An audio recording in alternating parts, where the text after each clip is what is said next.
This episode of the Nerd Corporation podcast may contain spoilers and explicit language. Listener discretion is advised. Welcome to the Nerd Corporation.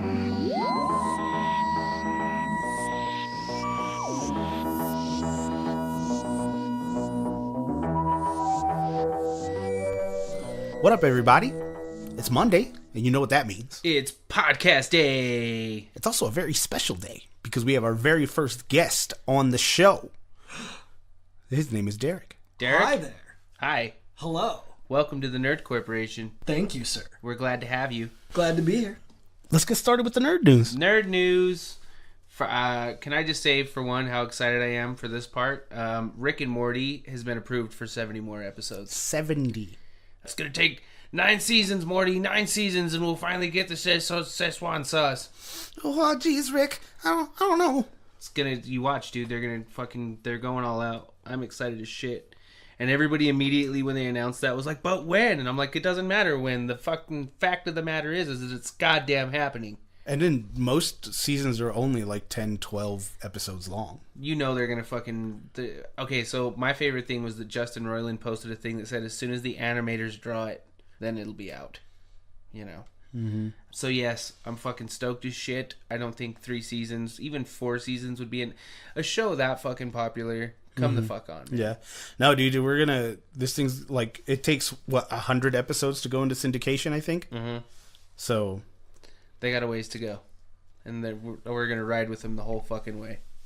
That's what we need to do. We need to get to the Rick and Morty episode eventually. Oh, yeah. Someday. That's happening. We'll have to have Weird Sense on for that episode. Shout out to Weird Sense. Weird Sense.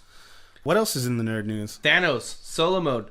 Fortnite. Nice. Yeah. So for those of you that play Fortnite, there is a mode in which you go up against 99 other people, and one of you finds the Infinity Gauntlet. The Infinity Gauntlet and has all of Thanos' powers. You jump high, you fucking...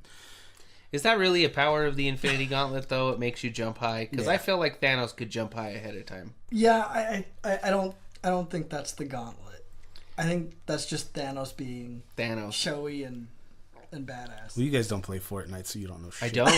I don't. But I've watched gameplay. Yeah, I saw some too. I specifically watched videos because I wanted to see what it looked like. So why the fuck would you ask me anything? Because it's news and I needed to know things. Anyway, so Thanos solo mode Fortnite. Get it in there. Go jump high. In other news, why can't he find, like, the players find the gems first though? Because I feel like that becomes an adventure game. At that point. Okay. All right. Like that's no longer a kill enough. you game. Yeah. Walmart Canada leak list. Thanks to Nerd Reactor. With E3 2018 on the horizon, video game publishers tend to keep retailers in the loop about upcoming games so that they can prepare themselves with placeholders. Well, Walmart Canada can't seem to contain itself and has listed some games like Splinter Cell, Borderlands 3, Just Cause 4, Rage 2, a new Assassin's Creed game, and Gears of War 5. Can I tell you how long I've been waiting for Rage 2? Can I tell you that I've never played any of those games that are all getting other sequels, and I have no fucking clue about any of that shit? Dude, I played Just Cause 3, and it was fun for like an hour, and then I was just like, oh, okay, so it's just kind of like Grand Theft Auto, but with resistance. Dumb. You know, like it's in a third world country, and you're a resistance fighter. Rage 2 is the shit. What was Rage about, Eddie Lion? Rage, it was pretty much Borderlands, but real. Okay. And what's Borderlands about? Because I have never played that one either. God damn it. In Borderlands, you were these you were searching for this treasure, and along the way you came across all the baddies that tried to prevent you from doing that because they wanted the treasure for themselves or whatever. And then it's just gotten the second incarnation. It was just, knock them all, drag them out and stuff. I mean, I've heard good things about Borderlands. I've just never played it. I have them. We'll have to play them As sometime. we've recently discussed in past episodes, I was never much of a PlayStation person. It's true. I was always a Nintendo guy. It's because you suck. I was always a Nintendo guy. What, man? I'm old. Hey, and a loyalist. You know what? I'm down with Nintendo too. That's why I bought myself my 64 just a little bit ago. I saw that. Yeah, that's pretty awesome. Dude, I've been having so much fun. We took one on tour with us. It was awesome. Yeah. Yeah, we had GoldenEye. I gotta say though, I am hella excited about Splinter Cell. Yeah. I've never played those games either. Oh, see, I played it on what? What was it? PS3? No. No. I think I was playing it on PC actually. Oh, really? Wow. You know what? One game I played on the PC all the way through was Fear. Did you guys ever play Fear? Mm-mm. Fear was such a cool fucking game. It's probably one of the coolest stories I've ever played in my life. On to PC? This day. Yeah. The games were listed at the time of the writing at the Walmart Canada site. However, it's still a rumor. So it's up to you to believe whether these are real or not. And it was discovered by Twitter user Wario64, who is known to post daily deals. Also on that note, apparently Bethesda had a response to the leak. Oh, really? Yeah, I'm not necessarily... I didn't read it, but... So, maybe there's acknowledgement in there somewhere. Way to do your due diligence. I don't... The only game that they ever put out that I gave a shit about was Elder Scrolls. Oh. So I've never gotten into. Was that one that you played that they did? Didn't they do Fallout? Yeah. Mm-hmm. Yeah, I never got into Fallout. And that's just the saddest. I'm sorry. I you know what's funny is I bought New Vegas. I got this special collector's edition for like $20 at GameStop. Mm-hmm. There was like this big box that had like poker chips and all this shit in it, and then I sold it. I didn't even play it. Like I just was like, whatever, and got rid of it like that fucking quick. All right. Yeah, I mean, I have solid buy. I got poker chips out of it. So, with Sam Fisher making an appearance in the new Ghost Recon game, Wildlands, I think the DLC is called. Mm-hmm. A new Splinter Cell game is highly possible. Maybe I'll play that one. Maybe that'll be my cherry poppin' Splinter. Yeah. Yeah. Splinter Cell's a cool game. It is a cool game. It's one of those games where you have to use a lot of stealth, though. That's probably why I didn't like it. If I've never played it. Yeah. Because that was one of the aspects of the Arkham games that I wasn't a huge fan of. Oh, okay. Like, because I hated getting caught. Everyone hates getting caught. Yeah, no, but not like me. Like, I'm just like, fuck that shit. If they're just gonna fucking find me, I'm not even doing this shit. I'm supposed to be fucking Batman over here. So, you just suck at stealth? Yeah. Okay, alright. Yeah, pretty much. When it comes to sneaking. We've got another interesting game that's listed as Forza Horizons 5. So, what happened to 4? I don't know. Forza's another game I never played. The last game in the series was Horizon 3. Yeah. It's known without the S. So that might be a typo, or it might not be a thing. Maybe it's like a... What would you call it? Like a side... Well, no, because it's a racing game, right? So there's no story. Mm-hmm. Okay. Well, then never mind.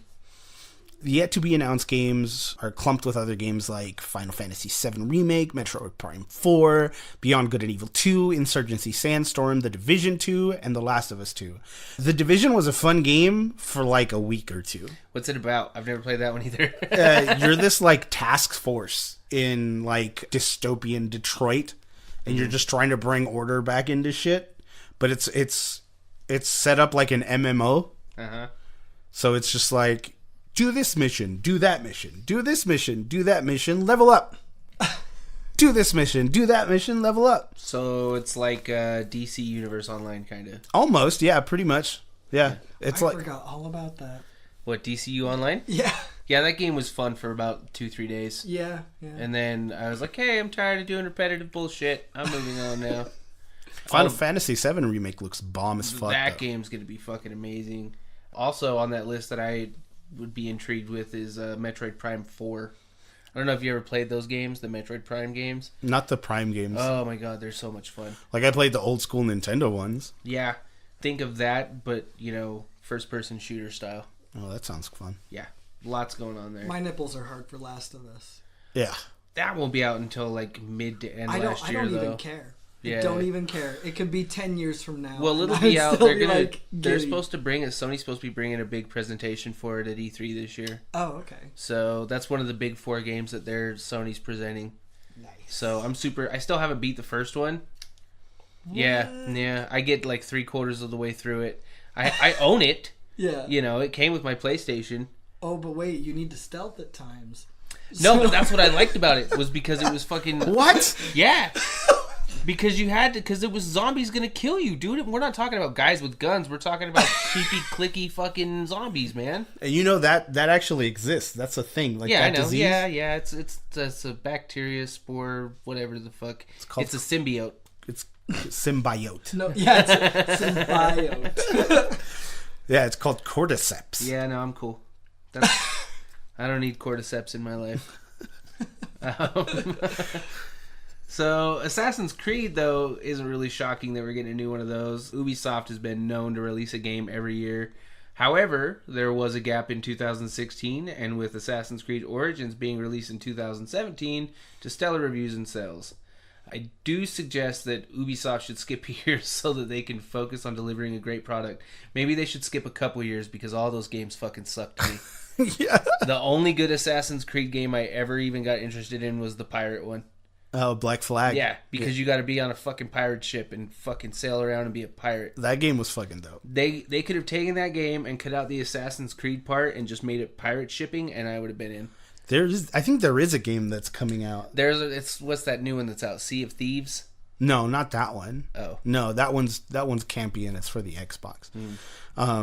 It looks like Fortnite with pirates. Yeah, pretty much. Yeah, it looks like Fortnite with pirates. But no, this one's like, I forgot what it was called. Weird Sense was really excited for it because he was also like you that he liked the pirate aspect or whatever. And so there's just one where it's just pirates and I'll be down for that. Yeah, and it has nothing to do with Assassin's Creed. It's just pirates. What's that one biker game that you showed me that's coming out? Oh, Days Gone. Yeah, Days Gone looks good. But I hear that won't be a thing at E3 this year. Sony's not bringing that to E3. No? Stupid. Yeah, so that'll be a thing.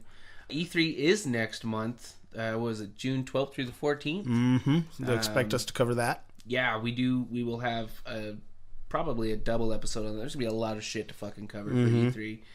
It's possible that a lot of these games are games that gamers can get hyped up for, or maybe a Walmart employee accidentally pressed the publish button or decided to create their own upcoming wish list. So I would say take all of these rumors with a grain of salt. Yep.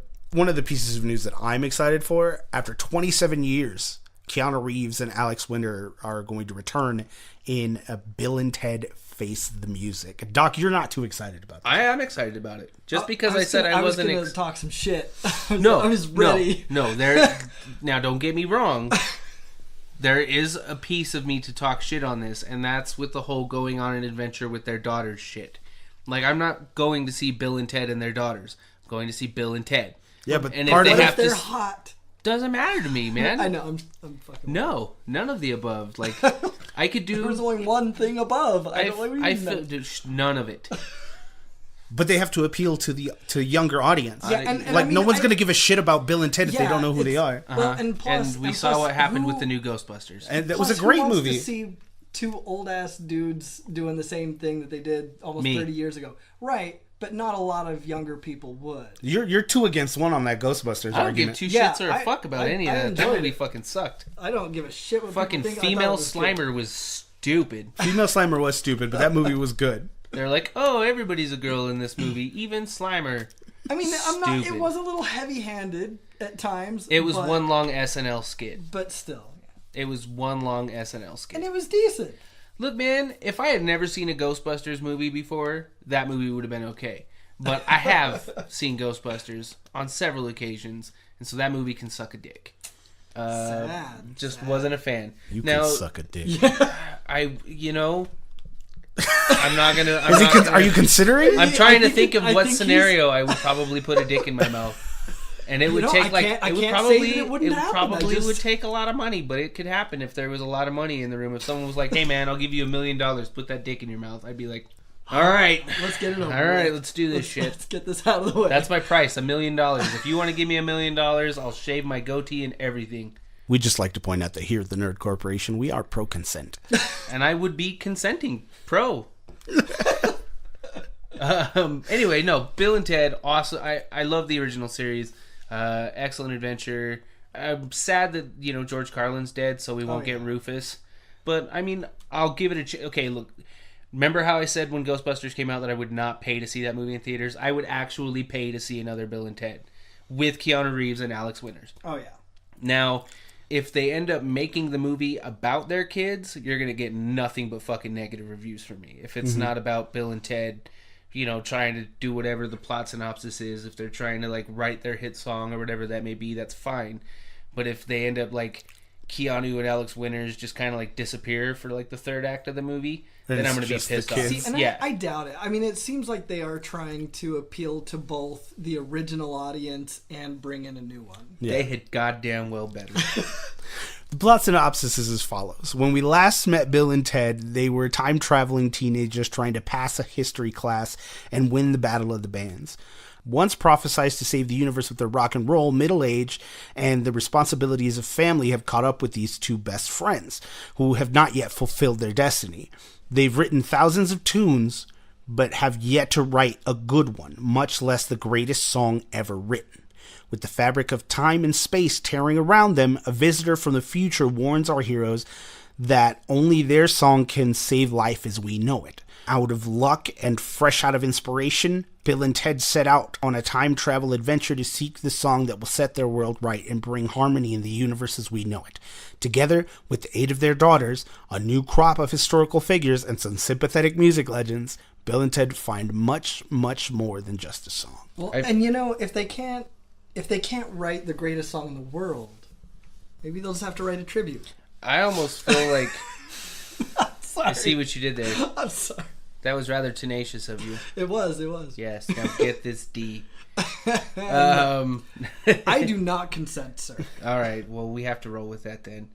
Now, after talking about the plot synopsis, I kind of almost feel like this is going to end up being like Dumb and Dumber 2. Like, where it's more or less paying homage to everything that came before, and they just specifically put in cheesy, campy moments to make you, like... And I hope that that's what it isn't. I hope it's not that. I feel like they could go with an original story and not revisit past story bullshit. Mm-hmm. Because Bill and Ted are just that fucking good.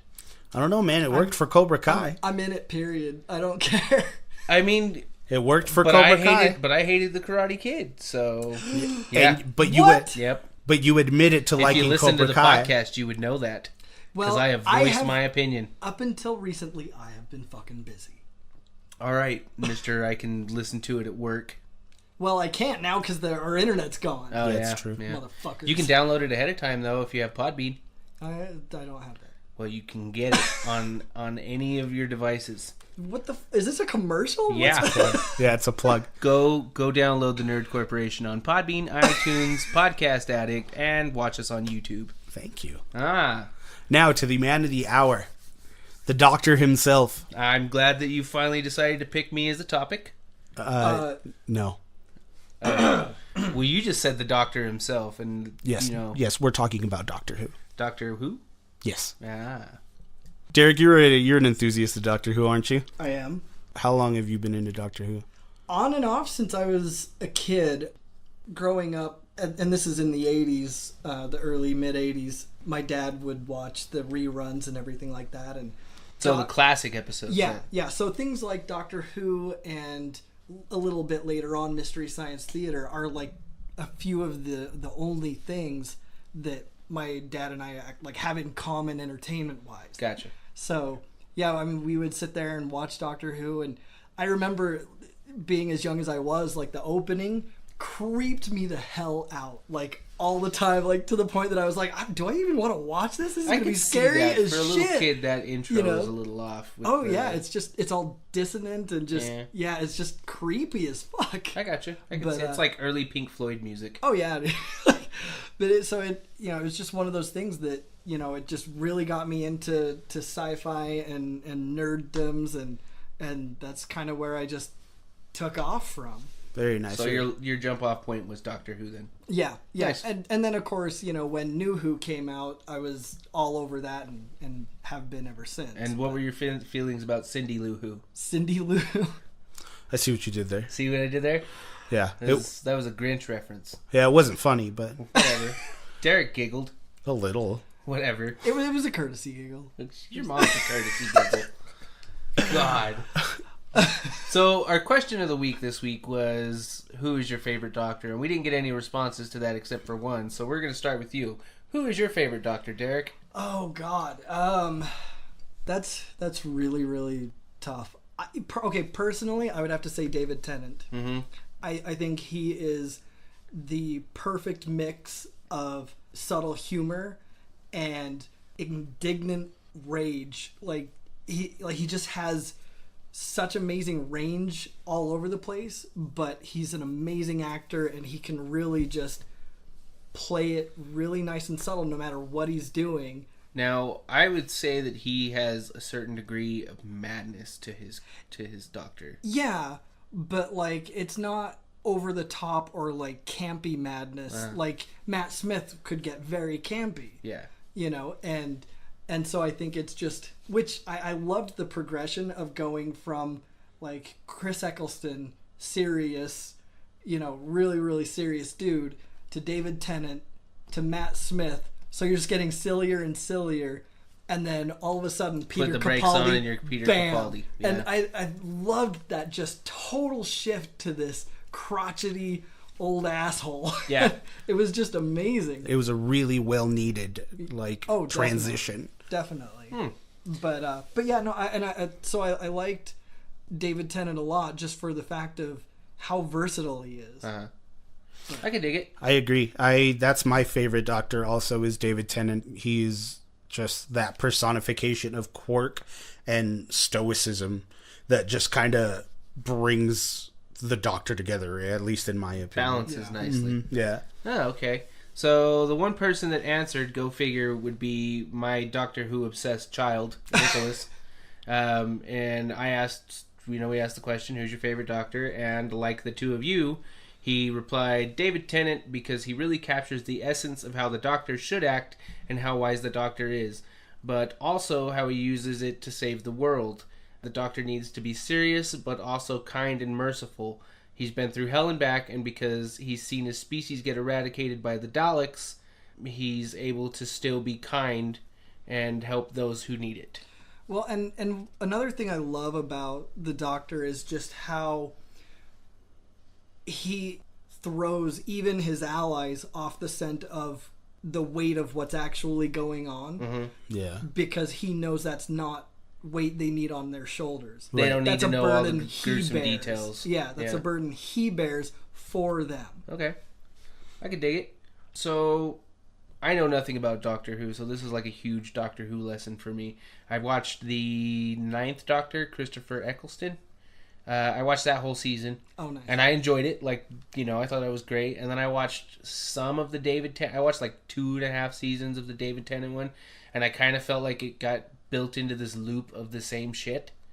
And it kind of like turned me off. Like, not knocking it, not talking shit. I understand that it's an awesome fandom and that a lot of people enjoy it. But I kind of like started to get... It seemed real mundane to me after a little bit. But I'm open to watch more. If it presents itself, the opportunity properly. Doctor Who being a British science fiction television program produced by the BBC since 1963, which is something that kind of intrigued me when I first heard about it, that it goes back so far. Yeah. Oh, yeah. And that's one thing that, with my son, he has all of the seasons, like all the way back to the first season. So luckily he had someone, one of my mom's friends are British, like they're from Britain. Wow. And so they brought, when they came over, when they crossed the pond, air quotations, they brought my son like the entire series. Huh. They're just like, here, have all of the Doctor Who. And so that's when I found out that it went back that far, because I had no fucking clue. That's pretty awesome. The program depicts the adventures of a Time Lord called the Doctor, an extraterrestrial being from the planet Gallifrey. The Doctor explores the universe in a time-traveling spaceship called the TARDIS, which stands for Time and Relative... Dimension in Space. Dimension in Space. Okay, cool. Its exterior appears as a blue British police box, which is a common sight in Britain in 1963 when the series first aired. Accompanied by a number of companions, the Doctor combats a variety of foes while working to save civilizations and help people in need. Now, interesting thing I found out was the TARDIS doesn't have to look like a police box. Right. But what is it? Chameleon Matrix or something Chameleon like that? Circuit. It's a chameleon circuit, yeah. Is broken in like the first season. Yeah, And so it's broken, so it's stuck on that. And Yeah. I mean, it's obviously something the doctor could fix, no problem, but he doesn't want to. Yeah. Like, it's fine. What I basically heard was that after like the third or fourth doctor, he just basically is just like, whatever. Yeah. You know, it's cool. I'm kind of used to it being a police box now. So I always thought that was kind of cool. Like that he can fix it and doesn't. Yeah. The show is a significant part of British popular culture, and elsewhere it has gained a cult following. It has influenced generations of British television professionals, many of whom grew up watching the series. The program originally ran from 1963 to 1989. There was an unsuccessful attempt to revive the regular production in 1996 with a backdoor pilot in the form of a television film titled Doctor Who. The program was relaunched in 2005 and since then has been produced in-house by BBC Wales in Cardiff.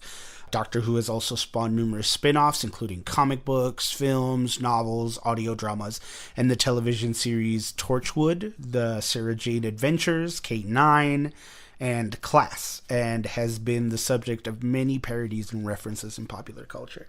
Well, I think after being around since 1963, you better have some fucking spin-offs. Oh, yeah. Did you ever get into Torchwood? I got into the first 3 episodes, and then I just kind of fell off. Wasn't that with John Barrowman? Yeah. Jack Harkness? And the very first episode is just electric sex.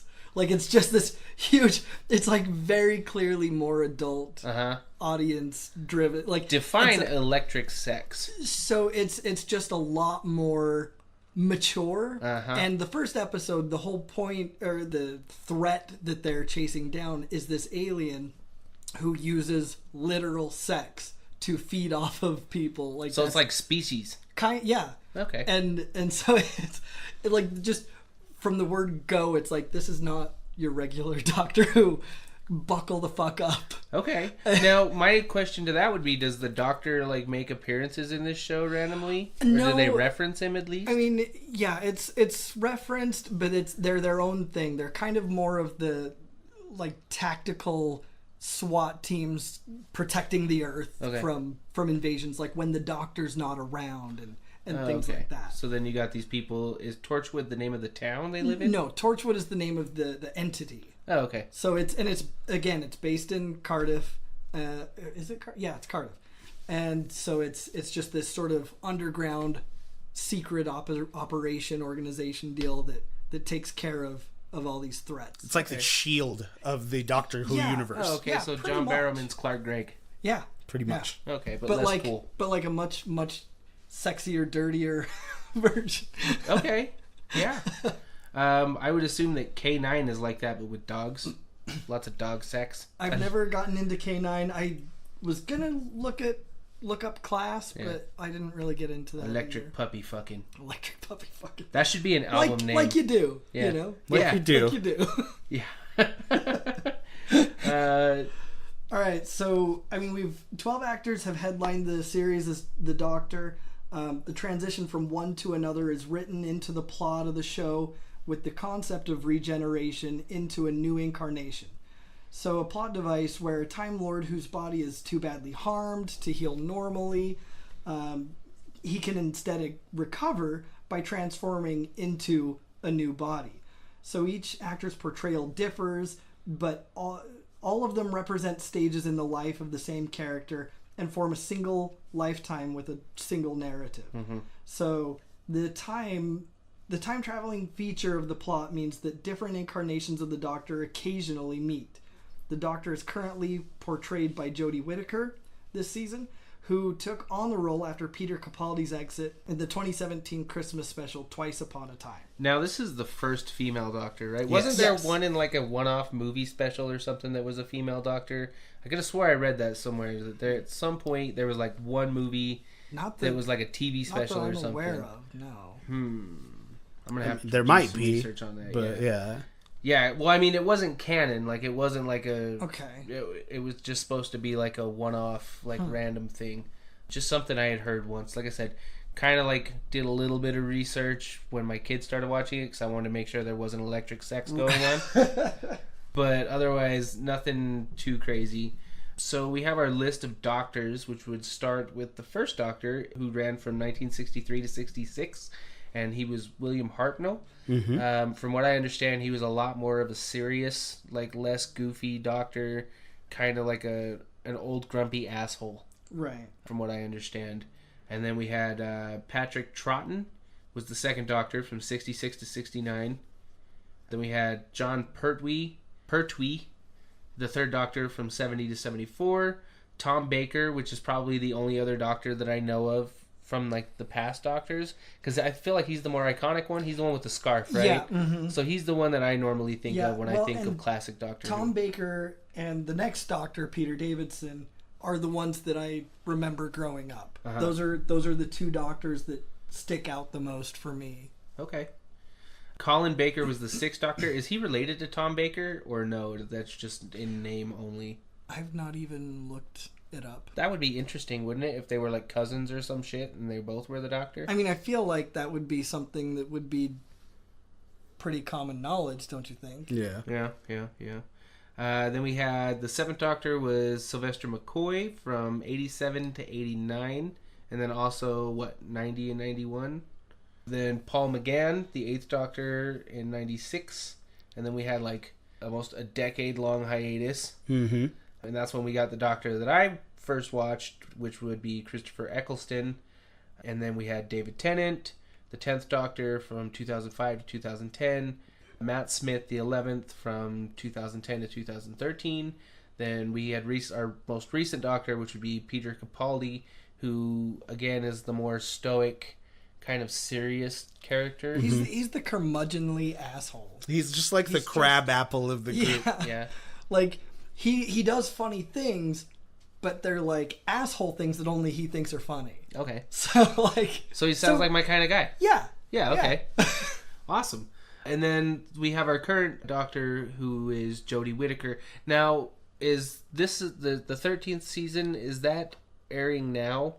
No, not yet. Not yet. So we have no frame of reference as to how her Doctor is. Right. I mean, we only saw that little tail end, of the regeneration where you see her, but you don't really, you get a little bit of a sense just because of what she says there at the end. And at this point, I can't even recall exactly what she does say, but you can kind of get a sense of what type of person she is just based on that. But it's just a single line. Oh, so okay, so it's not really enough to get. It's like Finn, and then that's it. Yeah, exactly. Okay. And one thing that you might have been thinking of with the female Doctor, as far as I know, there hasn't been a female Doctor of any kind, canon or otherwise. Mm-hmm. But with Peter Capaldi, there was another Time Lord who was female, who was Missy, who was the female version of the Master. Yes, because she had regenerated, or he had regenerated into. And the Master is a villain? Yeah. Mm-hmm. So the Doctor and the Master growing up were friends on Gallifrey, and then they've sort of had this split where they're always connected and they're always running into each other, but they're opposing yet have this deep connection with each other. Okay. So, but yeah, so that's where that may be coming in. So the Doctor flees Gallifrey in a stolen TARDIS, time and relative dimension in space, like we had covered before. It travels by materializing into and dematerializing out of the time vortex. The TARDIS has a vast interior, but appears smaller on the outside. And that's the running gag. It's bigger on the inside.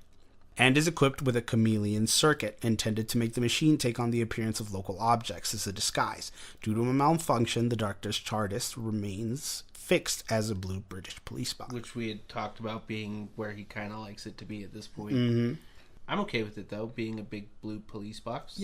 And funny thing, because, yeah, the gag is always, it's bigger on the inside. And I think it was Bill, the companion Bill with Peter Capaldi, who actually reversed that, and that's the only time they've ever reversed that joke. Instead of saying it's bigger on the inside, she said it's smaller on the outside. Yeah. And that sort of throws him for a loop, and he's just like, whoa, wait, what? Hold on. That's not usually how people say that. Yeah, it's usually the other way. So that was kind of entertaining. I liked Bill a lot, actually. Yeah, me too. The Doctor often finds events that pique his curiosity as he tries to prevent evil forces from harming innocent people or changing history using only his ingenuity and minimal resources such as his versatile sonic screwdriver. He rarely travels alone and often brings one or more companions to share these adventures.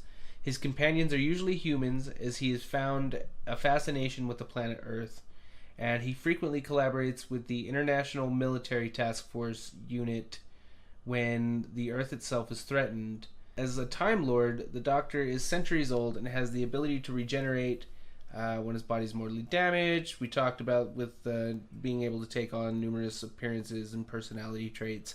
The Doctor has gained numerous recurring enemies during his time travels, including Daleks, the Cybermen, and the Master, another renegade Time Lord. The crazy thing that I learned earlier while Doc was doing his research is that Time Lords usually have only 12 lives. Right. Yeah, that was... And I forget what it was specifically that they did to overcome that. They said that it was a new life cycle in the Time Lords, so okay. It gave him another 12 lives. Oh, okay. So we could, in theory, we could continue with Doctor Who for another 12 seasons. 13 or 11 seasons or some shit like that. Until, something else. Yeah, until they figure out another way to make us have 36 Doctors in there somewhere. That's a long fucking time. I mean, if I'm on my deathbed and Doctor Who is still on TV, I will concede and say that it's the greatest TV show of all time. Okay, so Doctor Who first appeared on BBC TV at 17:16:20 GMT on Saturday, the 23rd of November, 1963. That's 5:16 for those that don't know. Yeah, I don't speak military time, bro. I'm like, you're just fucking 5:16 p.m. God. Anyway, this was 80 seconds later than the scheduled program time due to the assassination of John F. Kennedy the previous day. It was to be a regular weekly program, each episode 25 minutes of transmission length. Discussions and plans for the program had been in progress for a year. The head of drama, Sidney Newman, was mainly responsible for developing the program, with the first format document for the series being written by Newman along with the head of the script department, later the head of serials, Donald Wilson, and staff writer C.E. Weber. Writer Anthony Coburn, story editor David Whitaker, and initial producer Verity Lambert also heavily contributed to the development of the series. The program was originally intended to appeal to a family audience as an educational program using time travel as a means to explore scientific ideas and famous historical moments. And it is nothing like that now. No, Peter Capaldi was in the which one was it? Oh, the volcano episode. The name of it, which I should know, because it's Roman history. Is it Mount Vesuvius? No, that was Eccleston. Well, no, but see, Peter Capaldi, this was before he was the Doctor. Yeah, he was the guest star. You were just telling me about this earlier. That's right. Yeah, he guest starred. Yeah, so then it is the Vesuvius one. It's Peter Capaldi as, what was it?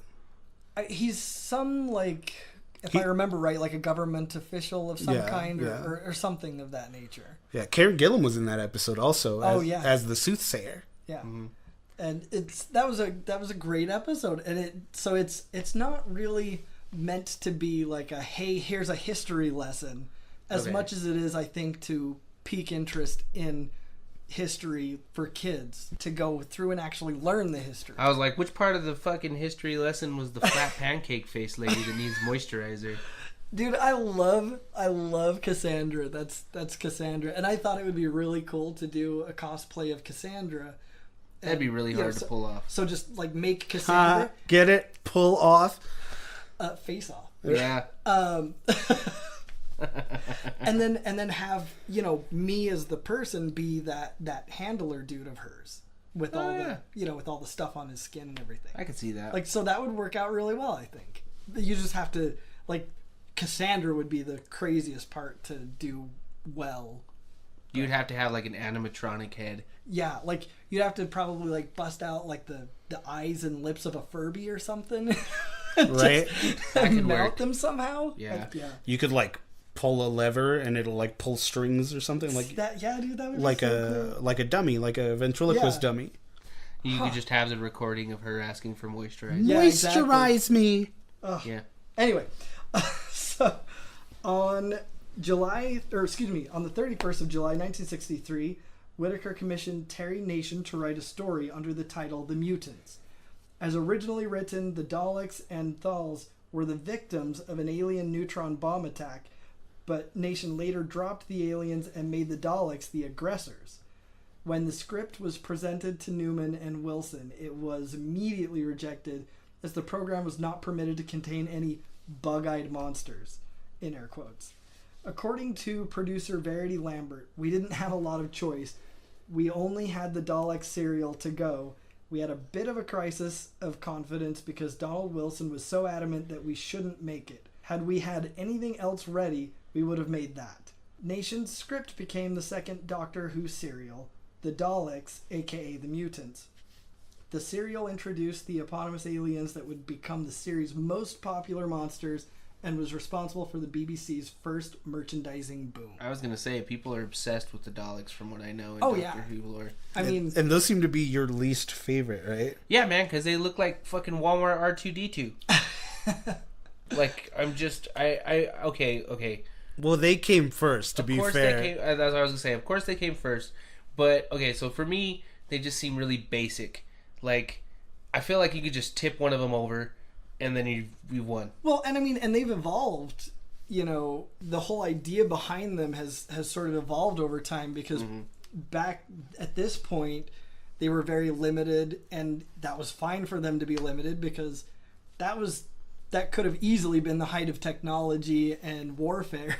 But, you know, now they can fly, they can do all sorts of crazy shit. They can open insane locks, and they can do codes like beyond any sort of rapidity that anybody else could. Okay. So like they have a lot of technology increases that have come up. I think out of all of the Doctor Who villains that I know of, that, like, from what I understand, that I find the most appealing and also creepy are the Weeping Angels.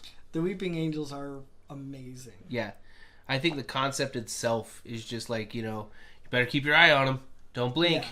You know, like, that would be the most horrible thing ever. Well, and I mean, how creepy are statues like that anyway? Which, I mean, obviously that's all somebody had to do was just stare at that and go, I got an idea. So that makes sense. But that's just a really interesting way to conceptualize it. And then to take it further and say, well, when they grab you, they send you back in time, and sending you back in time creates this energy, and that's what they feed off of. That's just really cool. Yeah, I think it's a great idea. And plus, who wants to get stuck back in time in the past? Oh, yeah. Doesn't that happen to Karen Gillan's character? Karen Gillan. That's how they write her off the show. Yep, she Amy and Rory both go back, actually, if I remember. I think I remember that actually being an episode that I watched. So... But yeah, BBC Drama Department's Serials Division produced the program for 26 seasons, broadcast on BBC One. Falling viewer numbers, a decline in the public perception of the show, and a less prominent transmission slot saw production suspended in 1989 by Jonathan Powell, controller of BBC One.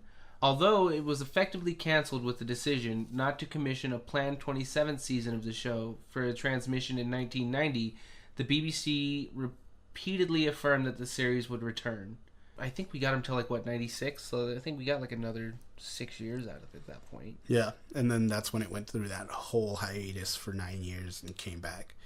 While in-house production had ceased, the BBC hoped to find an independent production company to relaunch the show.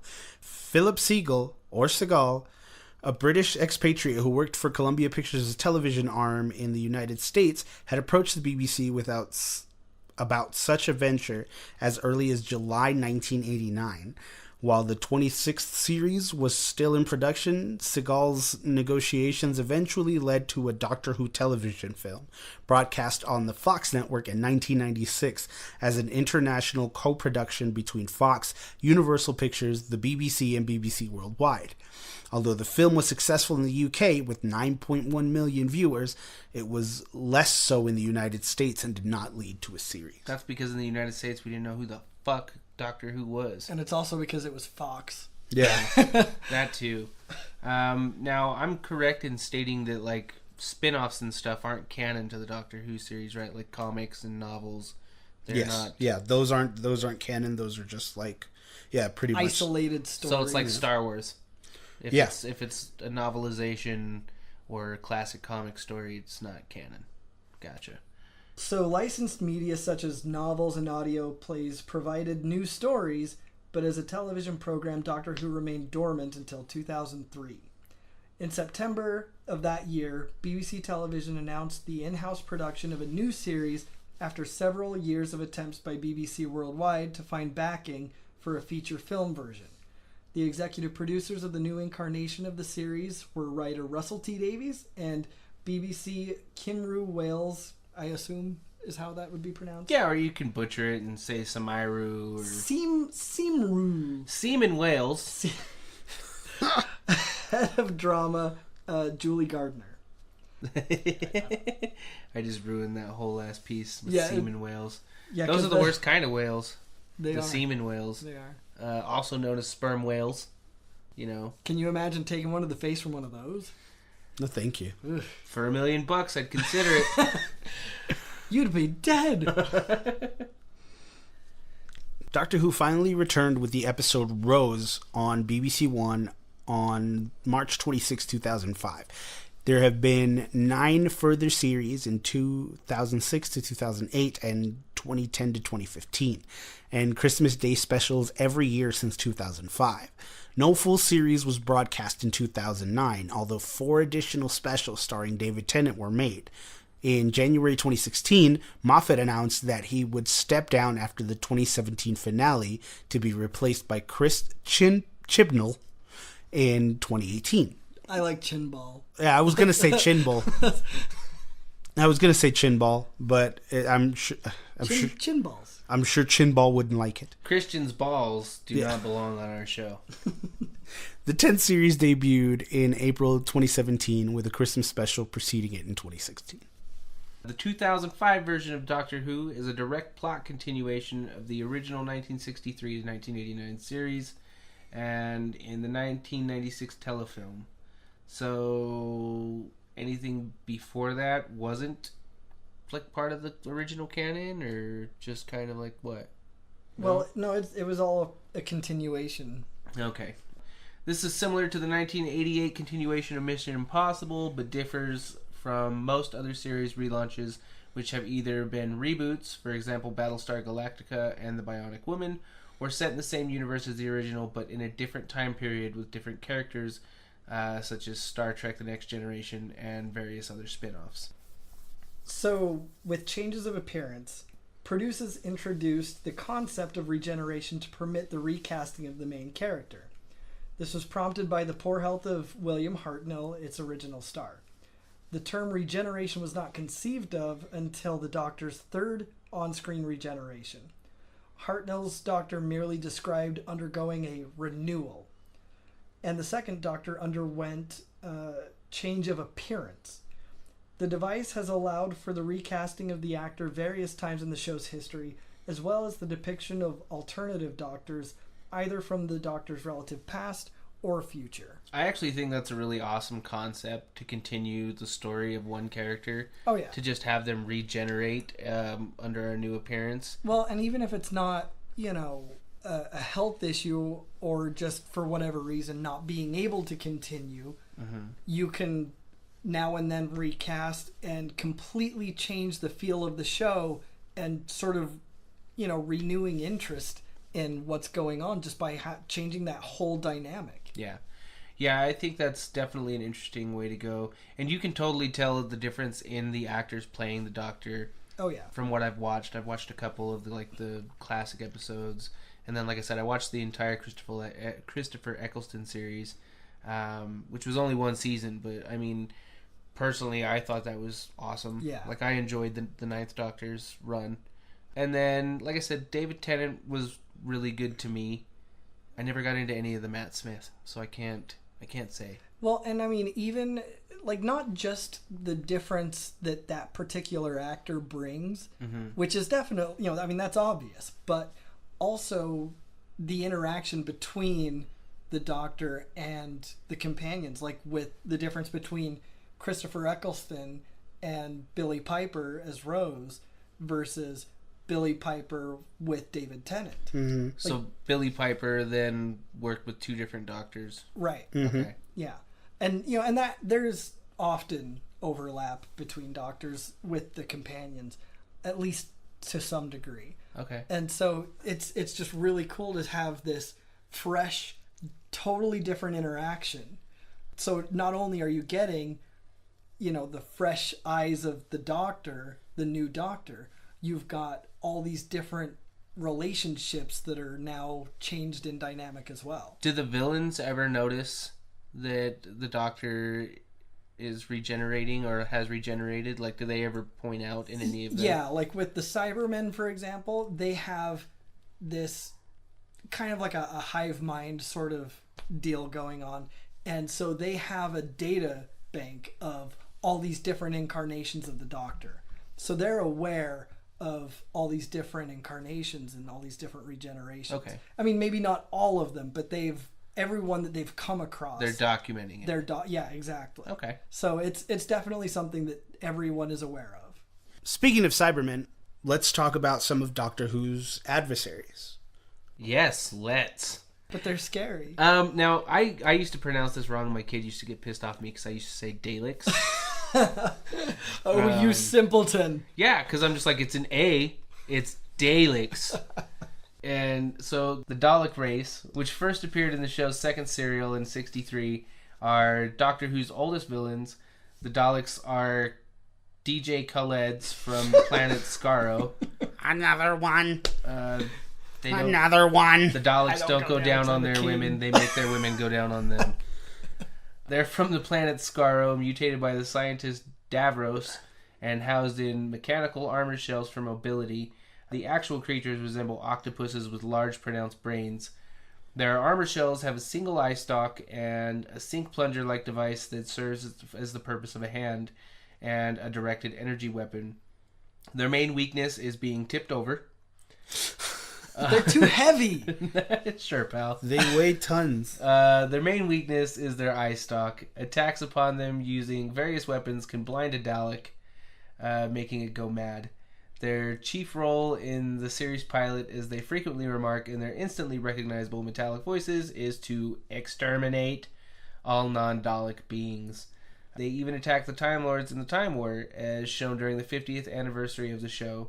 They continue to be a recurring monster within the Doctor Who franchise, their most recent appearance being in the 2015 episode The Witch is Familiar and Hellbent. Davros has also been a recurring figure since his debut in Genesis of the Daleks, although played by several different actors, kind of like the Doctor. Yeah. The Daleks were created by writer Terry Nation, who intended them to be an allegory of the Nazis, and BBC designer Raymond Cusick. The Daleks' debut in the program's second serial, The Daleks 1963-64, made both the Daleks and the Doctor very popular. A Dalek appeared on a postage stamp celebrating British popular culture in 1999, photographed by Lord Snowdon. In Victory of the Daleks, a new set of Daleks were introduced that come in a range of colors, the color denoting its role within the species. So they're like gray and bronze? No, there's like a blue one, a red one, a yellow one. Like these are kind of like ranks. Yeah, these guys are like, everyone else is just kind of like the drones, and these dudes are like the elites, and so it's kind of cool. They're like a council of elites. And okay, it's pretty rad. I dug it. Now let's talk about Cybermen. Cybermen were originally a wholly organic species of humanoids originating on Earth's twin planet Mondas that began to implant more and more artificial parts into their bodies. This led to the race becoming coldly logical and calculating cyborgs with emotions usually only shown when naked aggression was called for. No one wants clothed aggression. Ever. I don't know. I could probably use some clothed aggression. Some stylish aggression. Yeah. So, with the demise of Mondas, they acquired Telos as their new home planet. They continue to be a recurring monster within the Doctor Who franchise. to be quite honest, it's funny, like, looking at all of these villains, like, and I obviously understand that the show comes from a time when we didn't have a lot of special effects and artistry and so on and so forth. But the fact that they've continued to keep these images, to me, I'm like, we could just, push the Daleks over and, not give the Cybermen oil, and then they would eventually cry and rust. Yeah, but I mean, if you look at an image of the original Cybermen, they look nothing like the Cybermen now. Rather hilarious. Let's see, I don't recall his name, but one of the bounty hunters in Star Wars, like one of the suits that they wore was one of the suits of the Cybermen. Oh. And it was that one that's like the yellow, and it's got like the white. You'd have to ask my kid on that one, dude. He's the Star Wars nerd. But yeah, they were much simpler. They just had like a little suit, like almost like a tracksuit sort of deal going on, and some like hardware like attached to it, you know. And it was very DIY, like super DIY.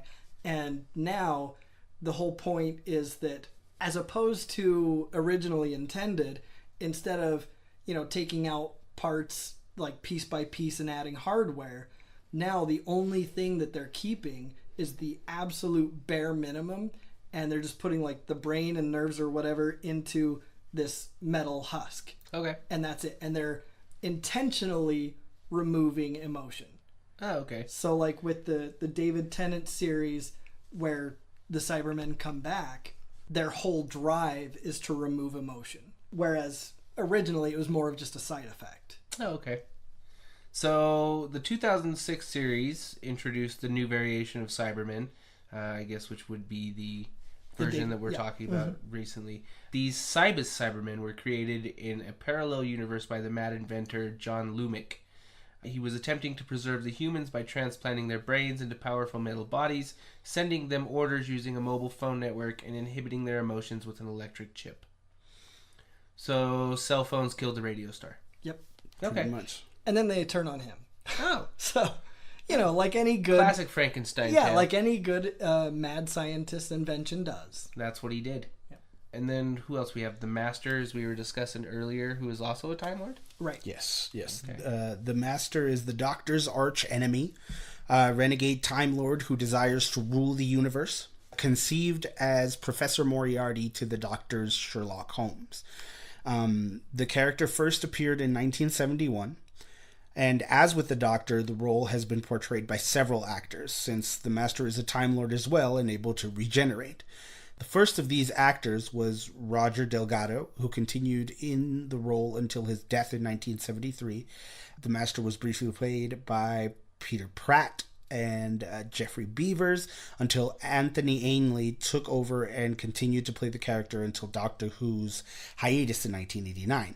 The Master returned in the 1996 television movie of Doctor Who and was played by American actor Eric Roberts. So Pratt, Beavers, Ainley. Yes. Gotcha. That's amazing. How that worked? Yeah. Pratt, Beavers, Ainley? Yeah. Yeah, it does. Following the Anything's series... possible with enough lube. Yeah. It's true, especially when a beaver's involved. Yeah. Following the series revival in 2005, Derek Jacobi provided the character's reintroduction in the 2007 episode Utopia.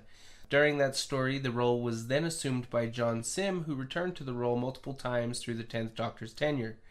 As of 2014's episode Dark Water, it was revealed that the Master had become a female incarnation, or Time Lady, going by the name of Missy, short for Mistress, the feminine equivalent of Master. This incarnation is played by Michelle Gomez. John Sim returned in his role as the Master in the 10th series. That's pretty cool. So, I love both of them, Michelle Gomez and John Sim. John Sim is amazing as the Master. So good. Really gets that evil across, huh? Oh, dude, he's that sinister sort of... Oh, it's really, really good. But So let's talk about probably one of the most memorable things about Doctor Who, and that would be the music. The music obviously inspired things like Rick and Morty's theme song, which is a very obvious fucking ripoff of the Doctor Who music. Yeah, Justin Roiland had the theme to Rick and Morty made as a mashup of Farscape and Doctor Who. In a TV interview with Overmind, he says that the theme song is written by the guy who wrote Wizards of Waverly Place, who's a very good friend of his, and he told him he was a big fan of Farscape and that he wanted to combine Farscape's theme with Doctor Who's theme, and that's basically the theme song. He says that it's an amazing original piece that takes the best aspects of those and mashes them together like super sci-fi.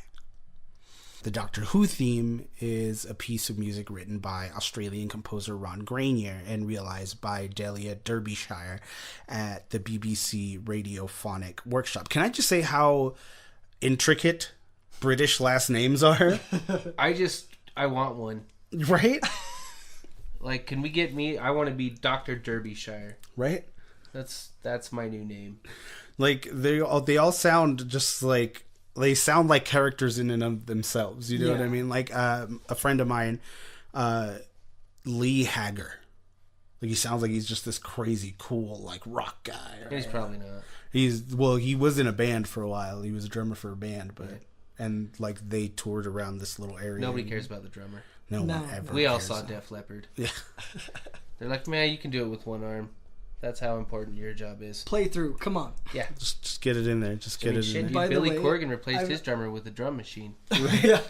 By the way, I've been messing around on the guitar with the Doctor Who theme. It's been really fun just like dinking around with it. Okay. Yeah. So, although numerous arrangements of the theme have been used on television, the main melody has remained the same. The theme was originally written and arranged in the key of E minor. Most versions of the theme, including the current arranged by Murray Gold, have retained the use of the original key, with the exceptions being Peter Howell using F sharp minor, and Kef McCulloch's A minor arrangements. So they seem to change with the Doctor. Mm-hmm. So when a new Doctor comes out, they kind of throw a little extra flavor into the theme. Little curveball. Yeah, in the give intro. it a little change up. Oh, okay. See, now I'm noticing in the notes here that I got ahead of us and I didn't do that intentionally. Yeah. I was just like, hey, so let's talk about the theme. By the way, Rick and Morty. 20 fun facts about Doctor Who. Thank you to Mental Floss, by the way, for this. It was created as a kid's series, though it certainly maintains plenty of pint-sized fans to this day. The original concept was specifically an educational program aimed at teaching kids science and history, which, like we had discussed, I don't see much history. Yeah, I mean, and again, like at this point, I think it's one of those things that it may have been a lot more geared toward that originally, but adults have taken it and gone, no, this is for us. Yeah, you can't have that. Yeah. Mine. I want a Dalek. No, you can't have one.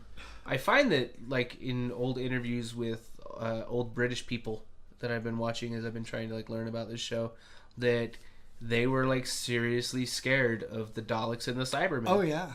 And I don't know, maybe it's because I'm 35 years old and a cynic. You know, rainwater and push that bitch over. And you go on living a happy existence. Right. But that's just me. The Doctor didn't become a Time Lord until 1969. While even the most casual of Doctor Who fans can probably tell you that the Doctor is a Time Lord, an ancient alien species that has the power to travel through time, the term itself wasn't actually used until the series' 6th season episode, The War Games. His home planet of Gallifrey wasn't mentioned until 1973. Indeed. Well, it's just like a hell of a way to, like, pan out a series, like, where you don't really have a discussion of who the character is, yeah, or where they came from, or why is there even a Doctor who travels through time. Mm-hmm. You know, like, and you're 6-7 seasons in and you're finally telling people about it. So the fact that it went that far before people were finally like, hey, so wait a minute, where does this guy even come from? You know, it's kind of cool though. Yeah, absolutely. Okay, so number 3, the Doctor may or may not be a doctor at all. Is the Doctor really a doctor? According to the second Doctor, played by Patrick Troughton, the answer is yes, or at least he thinks so. In the 4th season episode, The Moon Base, the Doctor's companion Polly asks what audiences had been wondering for years. Are you a medical doctor?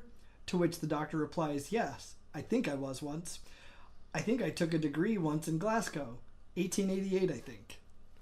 So the Doctor just went to Scotland to fucking go to school? And in New Doctor Who, I believe it was with David Tennant and the Master, John Sim, they insinuated that it's more of a title that they sort of take on to kind of put out there what type of person they're trying to be. So they're there to help, like yeah, doctors. Well, so yeah, the Doctor is there to heal people and to help people, whereas the Master wants to rule people and so on and so forth. So it's kind of more of a self-imposed title to show what type of person you are. The Doctor's regeneration is supposed to feel like a bad acid trip. Years after it was written, an internal BBC memo was uncovered that outlined the metaphysical change that would take place as the first Doctor became the second Doctor. It is as if he had the LSD drug, the memo explained, and instead of experiencing the kicks, he has the hell and dank horror which can be its effect. Oh boy, do we not know about the dank horror which can be its effect. We here at the Nerd Corporation do not condone the use of drugs. I took Dare when I was a kid. Since when do we don't condone that? Oh, sorry. Since always. Yeah, okay. Look, man, I condone all hell and dank, okay? The danker the better. The danker the better. The danker the hell, the better my life, okay? In comparison. Next fact is Ridley Scott was supposed to design the Daleks. Considering what he did with Alien and Blade Runners, seeing what Oscar-nominated director Ridley Scott would have dreamed up for the Daleks would have been pretty fascinating. Unfortunately, we'll never have the chance, though Scott, who worked for the BBC at the time of Doctor Who's creation, was assigned the enviable task of designing the show's devilish Daleks. He ended up leaving the network to concentrate on becoming a director. Instead, we have the late Raymond Cusick to thank for the Daleks' iconic design. People do say that I was inspired by a pepper pot, but I always think, if that's all it takes to become a designer, then it's a doddle. Cusick once said of the final design. Oh, the British and their words. I mean, they made the language, so I mean, technically, we're the ones fucking it up, aren't we? To be fair, they took a lot of it from Latin, from French, from everything. So Yeah. they didn't, like, half the shit that they're making it up as they go too. So they're doing nothing that we ain't doing. It's true. We did take all of their language and fuck it up even more. Look at the word turnt. Oh, for God's sake. Bootylicious in the Oxford Dictionary, right? Yeah. Bling bling. Hey, you know what, though? If language didn't change, it couldn't evolve. It's true. So... Yeah, that point was on fleek. God damn it. Alright, so one of the show's original creators was not happy about the Daleks. Sidney Newman, the BBC's then head of drama and one of Doctor Who's original creators, was very specific about the one thing he did not want to see in the series. Being a real aficionado of science fiction, I hated stories which used bug-eyed monsters, otherwise known as BEMs, he recalled. I write in my memo that there would be no bug-eyed monsters in Doctor Who. And after a few episodes, producer Verity Lambert turned up with the Daleks. I bawled her out for it, but she said, "Honest, Sydney, they're not bug-eyed monsters. They're human beings who are so advanced that their bodies have atrophied, and they need these casings to manipulate and do the things they want." Of course, the Daleks took off and captured everybody's imagination. Some of the best things I have ever done are these things I never wanted to do. See, he thought the same shit I thought. He was like, you can push that thing over and you win. Yeah, see, but it grew on him. You're just being a dick. Yeah. I'll continue to be a dick, too. Yeah, you will. Until, you know... They're not technically bug-eyed monsters. They're like...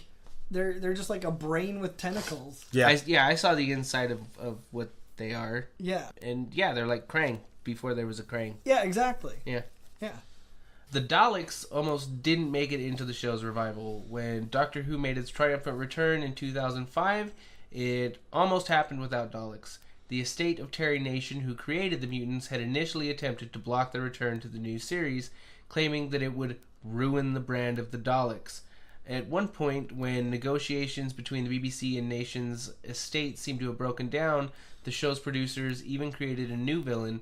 Fortunately, they were able to work it out, because then we would... Good, because like people would have rioted, and that's selfish. That's just fucking selfish. Yeah, I feel like at that point you're taking a staple from a show. That's like taking the Klingons from Star Trek. Yeah, well, and what better tribute would there be to let that continue? Mm-hmm. You know? Right. Douglas Adams wrote several episodes. At the same time he was creating episodes of The Hitchhiker's Guide to the Galaxy for BBC Radio 4, Douglas Adams was commissioned to do some writing for Doctor Who. According to Adams, the first episode of The Hitchhiker's Guide was more or less coincided with the summer period at the BBC, where in order for anything to get approved, you have to wait for people to come back from whichever beach they're lying on. So that took a long time. While I was kicking my heels, I sent in my pilot episode to the then script editor of Doctor Who, Robert Holmes, who said, yes, like this. Come around and see us. So we discussed ideas for a bit, and I eventually got commissioned to write 4 Doctor Who episodes. It took a long time to reach that decision, and then, after all this period of nothing happened, I was suddenly commissioned to write 4 Doctor Whos and the next 5 Hitchhikers all at once. That's a lot of writing. Yeah. But who else but Douglas Adams? Oh, yeah. And actually looking at the parallels between the two, like The Hitchhiker's Guide to the Galaxy and Doctor Who, you can see a little bit of one in the other. I don't know if you've ever actually read that book. I've not. I love The that Hitchhiker's book. Guide to the Galaxy. He actually gives you the number to NASA in it. He's like, hey, cool. so if you need to get out there in the universe, call NASA at this number, and they'll hook you up with a, spaceship ride. All right, so the Doctor hawked computers in the 1980s. I mean, who didn't? But Right. in the 1980s, personal computers were still pretty futuristic, so it makes sense that Prime Computer would enlist Tom Baker, who played the 4th Doctor from 74 to 81, to serve as their spokesperson, Time Lord. His faithful companion, Romana, made an appearance as well. I always remember him for offering people jelly babies. Well, and it's kind of funny too, because I recently saw videos of John Cleese doing the same thing. Mm-hmm. So I mean, they're tapping like any high British talent that's popular at the If time. you're British and you're not getting computers. John Cleese in your show, you're fucking up. Yeah, That's all I have to they're say. just all about finding any celebrity they can. Right? Let's see, fact 11. It took 6 years to trademark the TARDIS. In 96, after years of selling TARDIS-branded merchandise, the BBC attempted to officially trademark the Doctor's preferred mode of transportation, but the move was met with resistance from the Metropolitan Police, as the time travel machine is essentially a police box. 6 years later, in 2002, the BBC finally won the case, while the Metropolitan Police were ordered to pay £850 plus legal costs. Suck it, cops. Yeah, right. That's really sticking it to the man. I can give him on that one. Hell shit, fuck yeah. Fuck the police. God damn right. David Tennant became an actor with the specific goal of playing the Doctor. When the 10th Doctor was just a kid, he knew exactly what he wanted to be when he grew up. The star of Doctor Who. It was Tom Baker's version of the Doctor in particular that inspired David Tennant to become an actor. He carried around a Doctor Who doll and wrote Who-inspired essays at school. He says that the Doctor was a massive influence, and that's what he told Rolling Stone. I think it was for everyone in my generation growing up. It was just a part of cultural furniture in Britain in the 70s and 80s. Well, yeah, you have a character that's around that long. Like, that's essentially Mr. Rogers. Yeah. For them. Oh, yeah. You know, except he goes on timey wimey adventures, and we get to go to the land of make believe and learn about sharing and why black people are okay. It's real. Yeah. All right, so Peter Capaldi was also a major fan and wouldn't leave the BBC alone. Outgoing Dr. Peter Capaldi was obsessed with the series as a kid, too. As a teenager, he created a ton of Doctor Who fan art and even managed to get some of it published. More than 40 years before he was named the 12th Doctor, some BBC staffers already knew his name because he used to inundate them with letters requesting production photos and begging to be named president of the show's fan club. Nice. Yeah. So one of them says, he haunted my time running the fan club as he was quite indignant he wasn't considered for the post. He recalled Sarah Newman, an assistant to the show's producer at the time, who was forced to tell the teenage future Doctor Who that they had already named a president. And little did they know later on he would be the Doctor and tell them all to fuck off. Tenacious little bastards. Sons of bitches. World of the pudding brains. Catherine Zeta-Jones could have been the Doctor, though Jodie Whittaker will be the series' first official female Doctor. She's not the first actress to be considered for the role. Back in the 1980s, Cindy Newman had an idea for how to revitalize the show, regenerate the Time Lord into a Time Lady. For years, the show's producers have toyed with the idea of making the Doctor a woman, and in 2008, showrunner Russell Davies broached the idea yet again, citing Catherine Zeta-Jones as his top pick to replace Tennant. So it was Sydney Newman. You said Cindy. Yeah, okay. Sydney, Cindy. Just complicated British names. Hey, complicated who knows, British names. Who knows if Sydney is listening to this, going, those bastards. Do we know if Sydney's a man or a woman? I have no idea. Which Well, is then why I stayed very far away it's a from very saying fluid him name. or her. That's like men named Ashley. Yeah, but you would still call them Ashley, not Ashley. Maybe. You wouldn't call him Asshully. I possibly would. No, you wouldn't. Shut You up. would not. You shut your mouth. Benedict Cumberbatch and Hugh Grant both turned down the chance to play the Doctor. Dummies. Right? Butterscotch crimber snitch. Yeah. Catherine Zeta-Jones isn't the only famous could-have-been Doctor. Hugh Grant was offered the role of the Doctor when the show was being revitalized, but reportedly turned it down because he worried it wouldn't be a hit. Sherlock star Benedict Cumberbatch also said no. David and I talked about it, but I thought it would have to be radically different, Cumberbatch said. That's such a Cumberbatch. I'd like to know the context of that. Right? Like, what does he mean by that? Like, it would have to fit my personality. So That's kind of what they do. Yeah. Like, that's... maybe he wanted to not travel through time.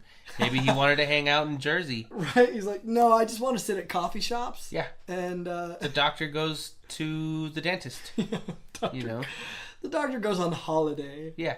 No. Maybe it could. Yeah. You don't act like Doctor Who fans wouldn't watch that shit. They would want to know how the Doctor lived his life on the Jersey Shore. Could you imagine that? Snooki and the Doctor. Oh, for God's sake! Yeah. Like Yeah. that would not end well. If she wanted to smush, I would hope he'd smush her with the police box. Yes, Yeah. with her witch feet hanging out the bottom. Snooki smush smush. So Matt Smith auditioned for Sherlock a week before auditioning for Doctor Who. Though Benedict Cumberbatch was always the first and only choice for Sherlock's lead role, a number of actors, including Matt Smith, auditioned to play his sidekick, Dr. John Watson. Smith auditioned for the role just about a week before he went in and read for the 11th Doctor. Fortunately, the latter worked out for him. Stephen Moffat was the showrunner on both Doctor Who and Sherlock, though Broadchurch creator Chris Chibnall will take over those duties on Doctor Who beginning with the next season. Good old chin ball. Good Chin old balls. Christian Ball. Chin balls. Christian ball. Christian Ball. Reminds me of that South Park episode.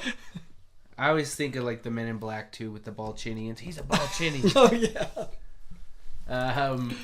A 2008 episode featured a future Doctor and future companion. We had discussed this. Oh, Fires of Pompeii. That was the name of it. Yes, Pompeii.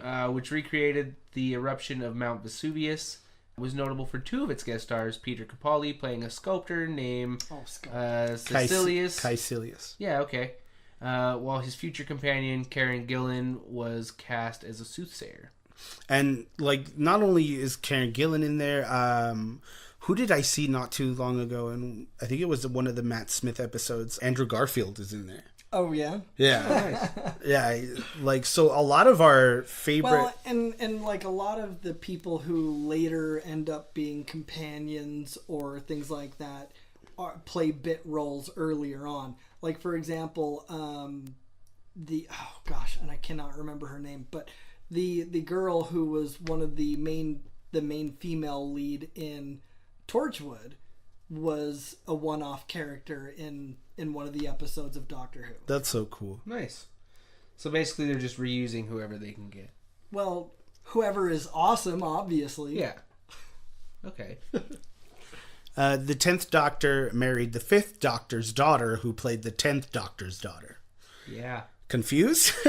In 2011, David Tennant married Georgia Moffat, who played his artificially created daughter Jenny in the 2008 episode The Doctor's Daughter. In real life, Moffat is really the Doctor's daughter. Her father is Peter Davison, who played the 5th Doctor from 1981 to 1984. So, incest much? Yep. Yeah. Okay. Doctor's getting it on with the doctors. The daughters. The dogders. The doctor's daughter. A proposed movie starring Michael Jackson was abandoned. Thank God. No. No, thank God. Don't thank anyone, because that shit would have been awesome. Oh, no. In the late 80s, at the height of Michael Jackson mania, Paramount Pictures proposed... In the late 80s, at the height of Michael Jackson mania, Paramount Pictures proposed a Doctor Who movie that would see the King of Pop play a Time Lord. Obviously, and unfortunately, this never happened. Now, they didn't say that he would play the Doctor. Can you imagine? It said that he would play a Time Lord. Can you imagine him, like, talking to the companion? Come on! Yeah, that's exactly what I told him earlier. I was just, come on, Susan. And then moonwalk into the TARDIS. It's bigger on the inside. Yeah. Rose, are you okay? Are you okay? Are you okay, Rosie? Yeah, it could happen. No, I'm okay with that. No. But they didn't say he would play the Doctor. They said he would play a Time Lord, so it would probably just be like a cameo. Like he would come in and like... There are very many episodes where there are any other Time Lords apart from the Doctor. But if he was one of them, it would still be awesome. I don't know. And it would make a shit ton of sense. That Michael Jackson's an alien? Yeah, totally. That's what I'm saying. They would have popped They up. did it in Men in Black. They could do it in Doctor Who. They popped up the... they'd pop up the song. The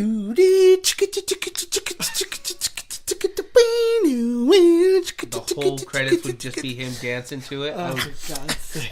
Oh my God, I want this now. Yeah, no. I am so down. Where's my sonic screwdriver? Oh, God. That just sounds horrible. All right, so there are more than 100 episodes are lost. Back in the 60s and 70s, archiving media was such a much more difficult endeavor and a much more physical process. As a result, more than 100 episodes of the show's original incarnation were deleted, destroyed, or just lost. Fortunately, the series' fan base has been able to step in and help, providing the network with their own personal copies to help rebuild the Doctor Who library. That's a lot of shit to lose. Yeah. Considering it's such a big... luckily it's such a big deal... Sorry, hiccups. Considering that it's such a big deal amongst, fans, luckily they had backups. Doc's insides are trying to come out. Yeah. So, please... Thank God it happened at the end of the episode. Just excuse us while his internal organs attempt to move to the external. My diaphragm is having problems. One episode in particular, The Power of the Daleks, saw new life in November 2016. More than 40 years after it was destroyed in 1974. The episode was recreated as a BBC-approved animated special. It's screened in U.S. theaters, courtesy of Fathom Events. We watched that earlier. Right? We did. We watched The Power of the Daleks. It was like Serious Archer is what it was. So, okay, by the way, I found the originals where they would have... It was the original audio, and it was as much of the original video as possible. And in the sections where the video wasn't available, they would have a couple of stills, and then they would have some text, some sort of not really captions but text of what was going on were the video available. Okay. So they would kind of give you the lowdown on what was happening while you're sitting here staring at the still, of the physical action, because you'd still hear the audio. So it was really cool to see that. But then, I did turn around and go ahead and watch the animated version. And that's exactly what I said to Eddie earlier, too. I was like, it's so Archer. It's very Archer. but with British people, so that Yeah. makes it like a little less interesting. Well, that's all we have on the Lord of Time. Thank you so much for tuning in. Oh, thank God it happened right as the hiccups came. We apologize to special guest Billy Piper. We just didn't have enough time.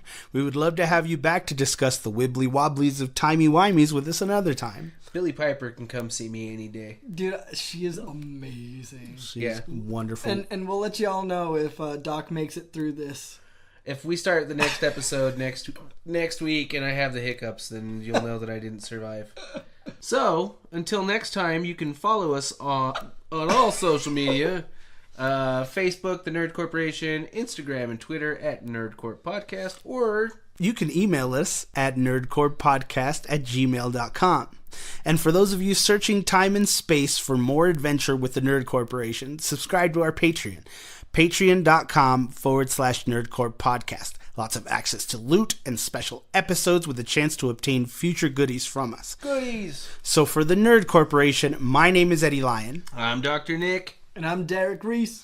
Thanks for listening. As always, keep your eyes, ears, radio, hiccups, Diaphragms. diaphragms. Will you hold it down, please? Fucking Why the fuck can't you just Why? hold It's it not down? my fucking fault. You always gotta do